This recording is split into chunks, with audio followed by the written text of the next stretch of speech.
Hello, and welcome to Leafless, Not Lifeless. I'm Sharon Benjamin, your host. Thank you so much for joining me. It's a pleasure to have you watching and listening. Did you know that this is something I learned from Britannica, Encyclopedia Britannica? Did you know that in the fall, we love seeing the beautiful leaves? They fall, but they're not just falling just to be falling. It's actually a protective mechanism for the trees. That's for the deciduous trees. Now, for evergreens, their leaves are thicker and they have resin and wax on them to protect them. However, deciduous trees don't have that. The leaves are thinner and they have to fall. If you remember from science, biology, when water freezes, it expands. So if the leaves did not fall from the trees, the water would expand, it would damage the cells, and there would not be any opportunity for photosynthesis. So the trees are going leafless, but they're not lifeless. Things are happening underneath. Growth is still taking place. Such is the case for our guest for today. Raise your hand if you've ever had more than 3 adverse situations in your life. Raise your hand if you thought that those situations were your fault. Raise your hand if you did something about it. What did you do afterwards? Raise your hand if you felt like you could make those self-inflicted wounds, those go away by involving yourself in unhealthy behaviors. Our guest today raised her hand for these. However, she did not stay there. She did something about it. And I hope that as we talk today, you will be inspired and motivated to think about the fact that while from the outside, you might look leafless to some people, but you're actually growing and developing. Geneva Evans, thank you so much for being welcome. Thank you for having me. Oh, yes, I'm excited. I'm excited. And I know that our viewers and listeners are going to get some great information from you. And as I said, hopefully they will be inspired, but not just inspired, because I say, I can read a book, I can watch a show and be inspired, but the motivation has to come from the inside. So thank you so much, Geneva. So reading your bio, I see that you have done a number of things. You have earned, I should say, a number of degrees, but it didn't start like that. You want to tell us a little bit about your start? Well, I was raised by my mother at a young age. My mother and father divorced. And my mother used to keep us in church all the time. We would go to church from sun up to sundown. Sounds like my story. Yeah. And when my mother and father divorced, the household changed. You know, my mom began to drink, and she stopped going to church and taking us to church. And there were like men in and out of the house, you know. So at the age of 9, I was molested by my stepfather. And then at the age of 12, I was molested by a friend of the family. And then at the age of 16, my first boyfriend molested me. So at this point, I'm thinking something's wrong with you, with me, because the reason why I thought something was wrong with me, because this kept happening. And I thought, well, why is this happening to me when I think my mother and father, you know, my mother is supposed to be protecting me? So I left home at the age of 16. And I took to the streets. I was staying at my friend's house, this one's house, that one's house. And at the age of 16, I started, first I started messing with marijuana. I toiled with that a little bit. From there, I started sniffing cocaine, drinking a lot, heavy. And the next thing I knew, I was on a spiral path of smoking the pipe.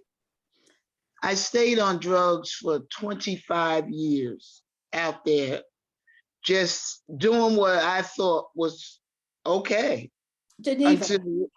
Mhm. yes. So were you working at the time? How were you supporting yourself? Or were you I just living off friends? I was working. The funny part about it was I always looked at older than myself.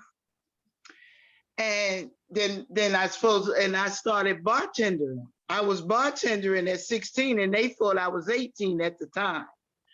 I also was working at Revlon at night. And I had two jobs. I was focusing on, I was going to work, I was doing what I was supposed to, but I had this habit, this drug habit. Functioning, After, huh? functioning. Yes. After a while, I couldn't unction anymore. It got a hold of me. I began to watch my friends pass away. And one New Year's night, I said, you know what? I'm tired. And the boyfriend that I had, every boyfriend I had, they always abused me. So this New Year's night, when he hit me, I ran out of the house with no coat on. And I never forget, I was going up to Union Hospital, walking up that long hill over there by Galloping Road. And the police stopped me. He said, Miss, where are you going in this below zero weather? And I told him what was going on. And they drove me to the hospital. And they said, don't come back. I said, I won't. And that was the start of my life turning.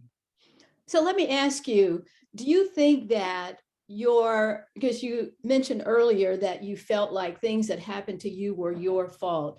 Do you think that what you were doing, these behaviors, unhealthy behaviors, were kind of a hiding place emotionally? And Yes, I wanted to hide what had happened to me. It took me years before I could tell anyone what had happened to me at a young age, because I thought it was my fault, that I did something wrong. so doing that, at what point did you, or let me just ask you, did you feel abandoned by those who were supposed to be protecting you? Yes, I did. I felt, I was like, I thought a parent is supposed to protect, love, embrace, teach, guide. I got none of that. So That how did was on you my feel? own. Yes, how did you feel about those who were supposed to protect you? Did you at some point have hatred toward them? How I did hated them. And how I did even hated God and my mother. so how did you get over that? Because or just how did you get through that piece? Well, I was in a lot of, when I left the hospital, I went to a rehab. And at the rehab, I had physical therapy, not physical, I'm sorry. I had therapy. I also had a psychiatrist that I saw.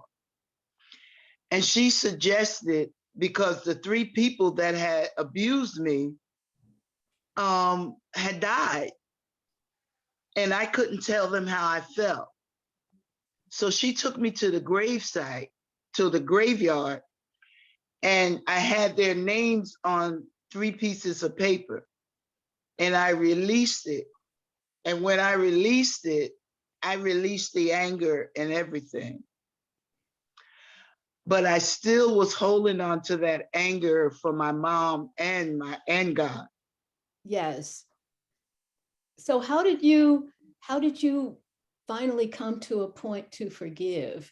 Because, Geneva, you have this amazing story, but we could probably go out and find 1,000,001 women with similar stories. But here you've done something different with yours. How were you able to get through that piece to come to a place of forgiving your mom and God? Well, my psychiatrist told me, she said, you have to forgive them in order for you to move on in your life. She said, you're hindering your own growth. So I took, and when I left the rehab, I moved into a shelter. I went back and I got my youngest son. And I moved into a shelter. And from there, I went to transitional housing, where I met a young lady by the name of Pastor Denise Reed. And she introduced me back to God. I gave my life back to God, and I began to go to church. Let me ask you, Geneva, may I ask you, how difficult was it though for you to actually, so you met Pastor Reed, but how difficult was it for you? Was it just her inviting you and you saying, okay, I'm on? No, I wasn't going. How was it? She used my son to get me to go. Okay. How and so? Like, she would knock on the door, rather ring the bell every week and say church service, and I send my son on out the door. Yes. So this particular Sunday, she knocked on the door, and my son said, Ma, come on, please go with me. And she said, Geneva, would you like to come to church with us today? And I looked at the expression that was on my son's face, and I said, yes, I'll go. Okay. So that You know, was, when they say a child would lead them, well, that yes, child yes. led me back to Christ. So that was a major pivotal moment for you. Yes, it was. Yes, it was. So, I mean, even today, I think back on that, you yes, know, wow, where would I be? without that child leading you. Let me ask you Exactly. though, you mentioned that you went back and got your son. Where was he at the time before you He went was into? living with my mother, you know, at the time while I was in the rehab. So he kept like acting up at school. He kept, because he wanted his mom. They used to bring me from the rehab to the school to talk to him, to try to get him to stop acting up. And he would, and when I came to get him, he just grabbed hold tight and wouldn't turn loose. You mentioned something earlier about what parents are supposed to do, to love and nurture and care.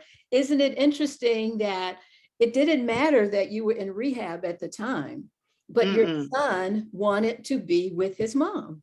Yes, And yes, that's that mother love and just needing that protection and wanting it in spite of where the mother is. yes, yes. I had this thing that I had to show my children what I didn't get. And at the time, I couldn't show them what I didn't get because I had a habit. I was sick, So and I needed to get help how in is it? order for me to be able to give them that. Yes. So Geneva, it's interesting that you came to that conclusion, although you did not get it. So there was Mm-mm. something in you Yes, to make you know that that needed to be done. yes. And what I really feel today is that that psychiatrist was steering me so I can forgive myself for something that was not my fault. Because I was thinking it was my fault. I was hiding it, and I was afraid to tell, because my mother was like, you couldn't tell her, she'd get them switches and tear them legs up. Yes. So we didn't tell her nothing. Because I think back when I was, I think about 12 years old, we was walking down the street in Newark, and I found $15. I was scared to tell her I found it because she wouldn't have believed it. So we hid it. I got beat anyway because she found it. So part of your hiding this abuse was fear. Yes, yes, it was a lot of fear. So you've come through all of these things, Geneva. As I say, you've gotten your degrees. Tell us about how you traveled that route of getting these degrees and certificates. Well, I was in church one Sunday and they were talking about going back to school. And at the age of 55, I went to adult school and got my high school diploma. From there, I went on to Pillar College and got a degree in psychology and counseling. And from there, I got a master's degree in ministry and a concentration of leadership. And I went on to Rutgers when I left there, and I got my degree in drug and alcohol counseling. My determination was, I always loved school. I didn't go to school because I had something wrong with me. I was sick. So when I thought about it, I kept saying, you can go back and do that. And one day, one of the pastors at the church named Bernadette Glover Williams said, I said, you know, I don't have my high school diploma. And she said, well, what are you going to do about it? And that stuck with me.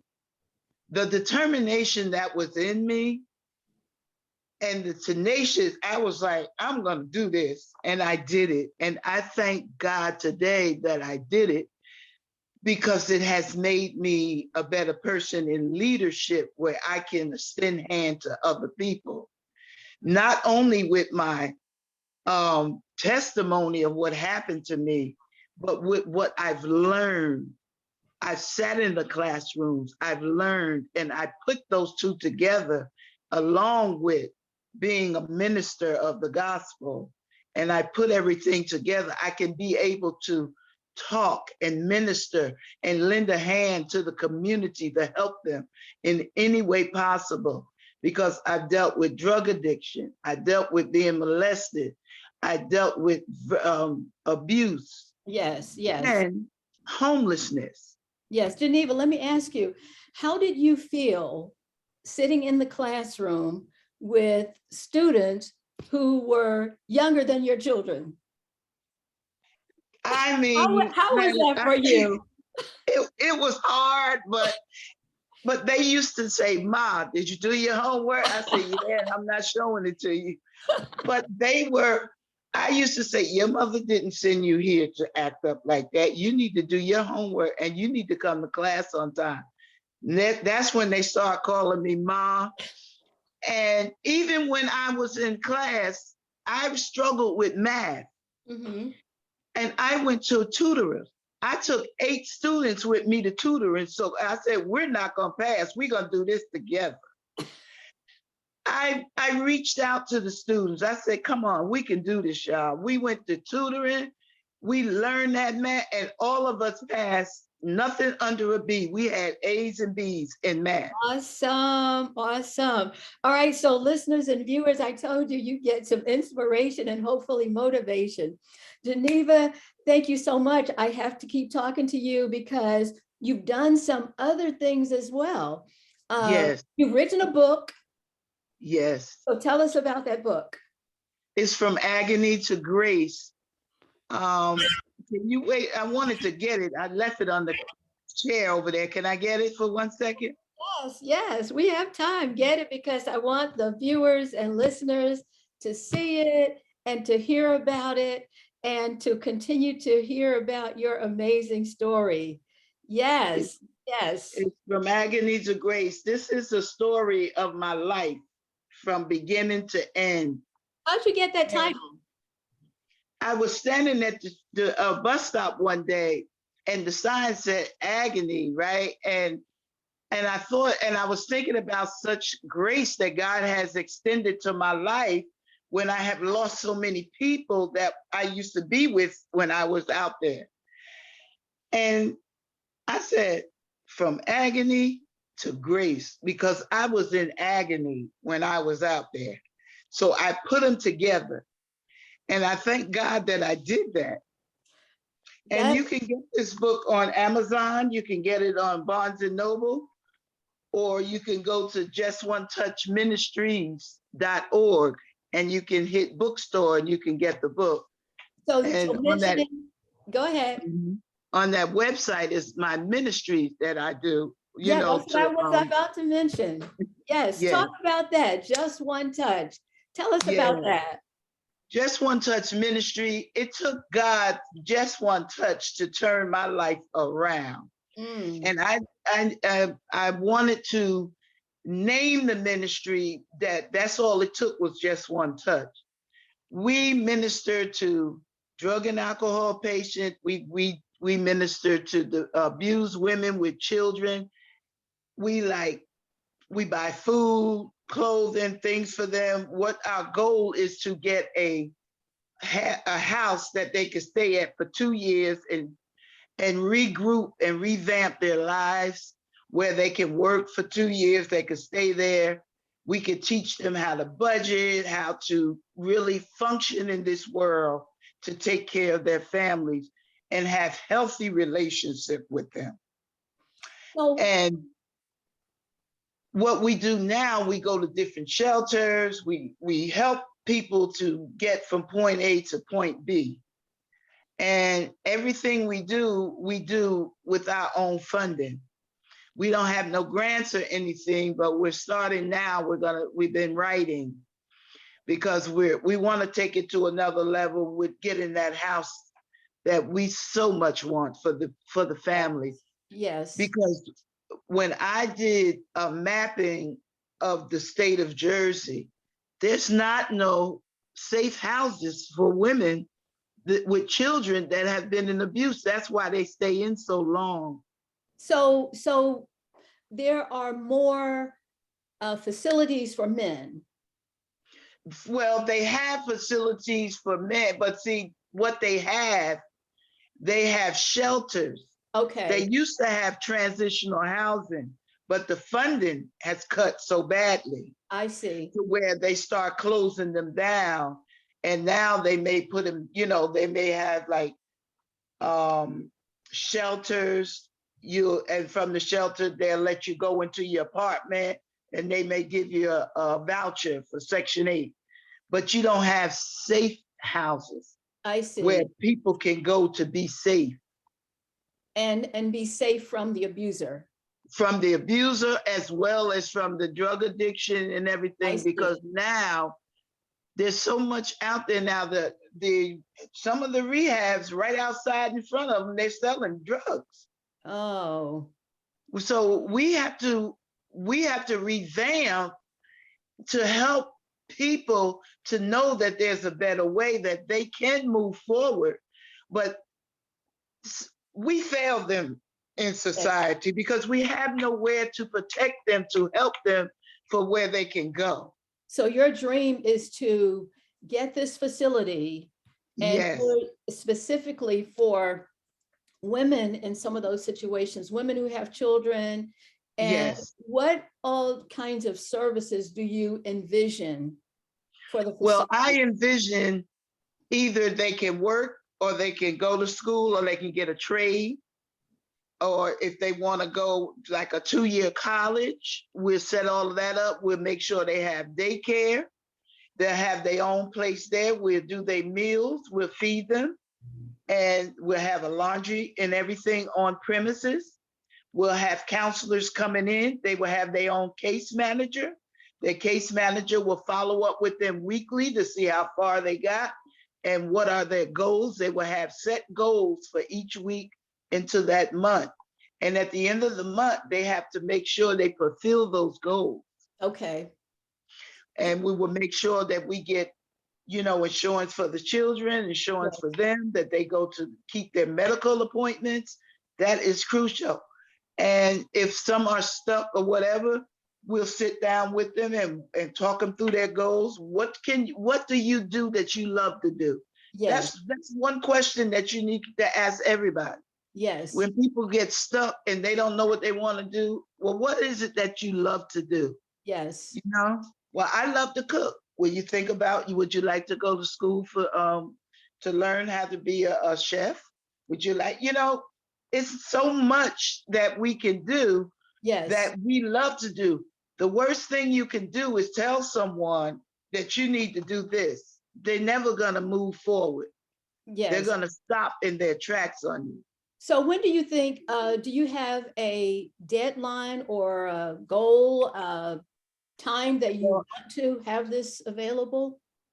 well, I want to. Right now, we're working on writing grants for housing so that people can, we can get money and funding from HUD and different organizations in order to get. So I'm looking at maybe by 2024. Okay, okay, That's my goal. that's good, that's good. Mhm. And again, Geneva, how would people get in touch with you? Let's say someone wants to donate to you, to your organization, want to purchase your book, want to be a part of the One Touch Ministries. How can they reach you? Just one, JUST 1 ONE Ministries, MINISTRIES.org. And You all of the can leave, information is there. yes, you leave a message. They have the email, everything on there, donations, everything, how to contact us, all of that is on there. And they will contact, you can get in contact with us.